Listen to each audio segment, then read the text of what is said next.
Hello everyone, welcome to Get My Econ. Today's topic is law of demand.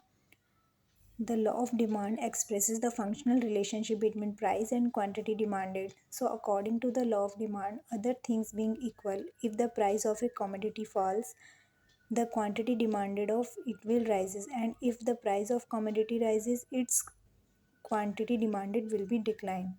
यानी कि law of demand price and quantity demanded में फलनात्मक संबंध को दर्शाता है। लॉ ऑफ डिमांड के अनुसार अन्य बातें समान रहने पर यदि कीमतें गिरती हैं तो क्वांटिटी डिमांडेड बढ़ जाती है। किसी भी वस्तु की मात्रा जो मांगी गई मात्रा बढ़ जाती है, और अगर प्राइस बढ़ते हैं तो क्वांटिटी डिमांडेड कम हो जाती है। Thus, according to the law of demand, there is a inverse relationship between price and quantity demanded, other things remaining the same। यानी कि लॉ ऑफ डिमांड के अनुसार कीमतों में और क्वांटिटी डिमांडेड में इन्वर्स रिलेशनशिप होता है, यानी कि विपरीत संबंध होता है। Other things remain the same, अन्य बातें समान रहने पर। Conceptions of the law of demand, यानी कि लॉ ऑफ डिमांड की मान्यताएं क्या हैं। There is no change in income of the consumer, no change in taste और preferences of the consumer, no change in price of related goods. The consumer does not expect the price of product to change much in the future। यानी कि consumer की income में कोई change नहीं होना चाहिए, test और प्रेफरेंस में कोई बदलाव नहीं होना चाहिए, प्राइस ऑफ रिलेटेड गुड्स यानी कि संबंधित वस्तुओं की कीमतों में कोई बदलाव नहीं होना चाहिए, और कंज्यूमर को भविष्य में वस्तुओं की कीमतों में चेंज आने की कोई संभावना नहीं होनी चाहिए। Demand schedule and demand curve.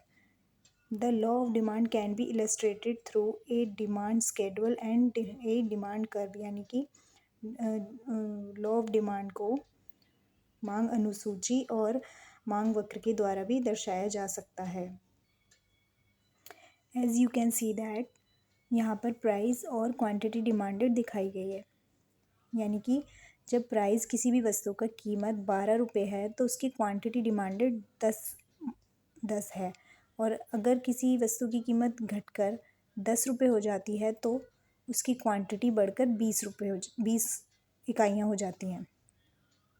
इसी तरह से प्राइस घटता है तो मांगी गई मात्रा बढ़ती जाती है। इसी के बेस पर यहाँ पर डिमांड कर्व बनाया हुआ है। यहाँ पर एक्स एक्सिस पे क्वांटिटी को दिखाया गया है और वाई एक्सिस पे प्राइस को दिखाया गया है। यानी कि जब किसी भी वस्तु का प्राइस 12 रुपये है तो उसकी 10 इकाइयाँ मांगी जाती है।